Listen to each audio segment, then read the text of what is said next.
दरभंगा के चर्चित फैज हत्याकांड में इंसाफ की मांग अब सड़क पर उतर आई है। शुक्रवार शाम हजारों लोगों ने कैंडल मार्च निकालकर फैज अहमद को न्याय दिलाने की मांग की। प्रदर्शनकारियों ने पुलिस को एक सप्ताह का अल्टीमेटम देते हुए निष्पक्ष जांच नहीं होने पर बड़े आंदोलन की चेतावनी दी है। शुक्रवार शाम करीब 6 बजे फैज अहमद के घर से विशाल कैंडल मार्च निकाला गया। हाथों में मोमबत्तियां लिए हजारों की संख्या में युवाओं, महिलाएं एवं बुजुर्ग इस मार्च में शामिल हुए। मार्च शहर के विभिन्न मार्गों से होते हुए दरभंगा टावर पहुंचा, जहां यह एक जनसभा में तब्दील हो गया। सभा को संबोधित करते हुए वक्ताओं ने पुलिस से मामले की निष्पक्ष, पारदर्शी और त्वरित जांच की मांग की है। उन्होंने कहा कि मुख्य आरोपी को रिमांड पर लेकर गहन पूछताछ की जाए और जांच में यदि अन्य लोगों की संलिप्तता सामने आती है तो उसकी भी तत्काल गिरफ्तारी सुनिश्चित की जाए। प्रदर्शनकारियों ने स्पीडी ट्रायल के जरिए मामले की सुनवाई कर सभी दोषियों को कड़ी से कड़ी सजा देने की मांग की है। इस दौरान फैज को इंसाफ दो और न्याय चाहिए जैसे नारों से पूरा इलाका गूंज उठा।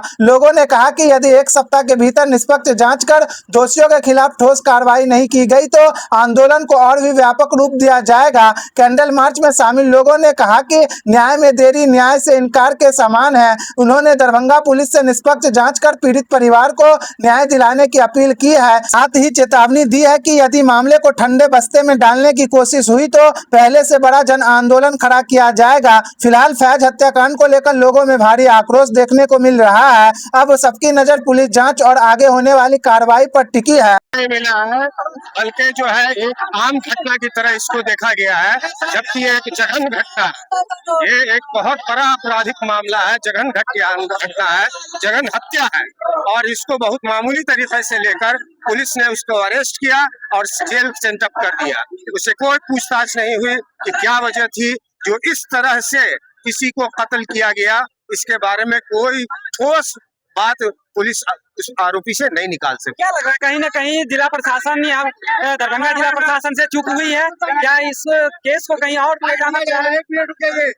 देखिए, इस जिला प्रशासन की इसको हम ढील कहेंगे, लापरवाही कहेंगे, लेकिन हम लोग इंशाल्लाह जब तक उसको इंसाफ नहीं मिलता है हम लोग सड़क पे आने की जरूरत पड़ेगी तो आएंगे।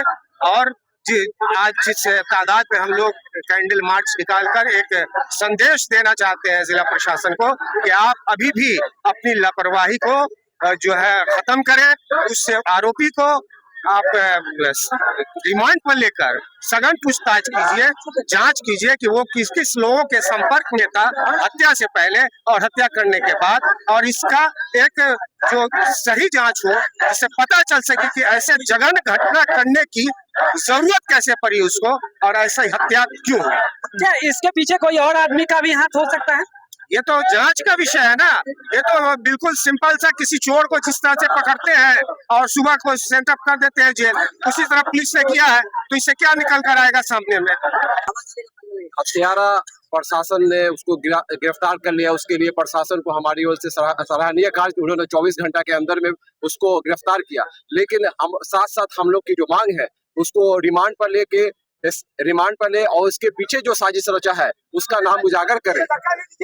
और आपको लग रहा है कि और कोई है इसमें शामिल? बिल्कुल, इतना बड़ा पीढ़ी प्लान जिस तरह से मारा गया है, इससे लगता है, साफ जाहिर होता है वीडियो देखने के बाद कि इसके पीछे कोई है। और प्रशासन को चाहिए कि उसको हत्यारा को रिमांड पे ले और उससे जो भी पीछे है उसका पर्दाफाश करे। तो आज आप लोग का मांग क्या है? हम लोग का मांग है स्पीडी ट्रायल हो, SIT का गठन हो और हत्यारा को फांसी हो या इनकाउंटर हो। हत्यारे के घर वाले पे बुलडोजर चलाया जाए, तो सजा दिया जाए। यही मेरी दरखास्त है एडमिनिस्ट्रेशन से और सरकार से। आप चाचा हैं, क्या वो दर्द जो है लग रहा है कि अरेस्ट करके सिर्फ पूरा हो चुका है? वो दर्द आप यही तो मेरे दर्द खत्म नहीं हो पा रहा है। मेरा बच्चा चला गया, यही मेरा दर्द खत्म नहीं हो रहा है कि जो सही मुजरिम है उसको सही सजा नहीं मिल पा रही है, उसको सही सजा नहीं मिल पा रही है। इसके अंदर बहुत लग रहा है कि कोई और आदमी इसमें शामिल है। ये CCTV कैमरा ये क्लियर कर रहा है हम लोगों की समझ में कि इसमें और लोग भी सम्मिलित है। हमारे हिंदू मुस्लिम भाई सब जानते हैं कि जो है एक जनरल आदमी जैसे टैबलेट बेचने वाला, दारू बेचने वाला पकड़े या जेल में रख दिए, उससे कोई पूछताछ नहीं हुआ। एक कैमरा के आधार पर आपने उसको अंदर कर दिया। लेकिन मैं पूछना प्रशासन से चाहता हूँ कि SI की टीम क्यों नहीं जांच पे गठन हुआ अभी तक। दूसरा नंबर, एक नौकरी से निकालने के लिए किसी की मर्डर कर देना ये उचित समझ से बाहर का बात हो रहा है। इसलिए कम से कम उससे मारा है, जो जेल में है, उसके मोबाइल का लोकेशन और कॉल डिटेल 6 महीने का निकाले, दूध का दूध और पानी का पानी निकल जाएगा। लेकिन प्रशासन एक खाना पूर्ति करके एक अपना काम करके रख दिया, बस हो गया, उसके आगे कुछ नहीं है। इस तरह रहेगा तो एक आज मेरी बारी है, कल उनकी बारी होगी और धीरे धीरे देखते रहिएगा। क्या लगा दरभंगा में क्राइम बढ़ रहा है? बहुत ज्यादा बढ़ रहा है। क्या मीडिया सब भी जानते होंगे कि डेली ना डेली कुछ ना कुछ क्राइम हो रहा है। दारू के नाम पर टेबलेट का खुला नशा हर क्षेत्र में हो रहा है, उस पर कोई सुनवाई नहीं हो रहा है। कि लोग कैंडल मार्च निकाले हैं और बहुत ही मशक्कत के साथ, है ना, कैंडल मार्च निकाला गया है, ठीक है ना। और प्रशासन से हमारा यही मांग है कि इंसाफ मिले फैज बाबू को, ठीक है, और फैज बाबू को इंसाफ मिले और उसके बाद फांसी हो, है ना, बिल्कुल फैज बाबू को इंसाफ मिले, बस यही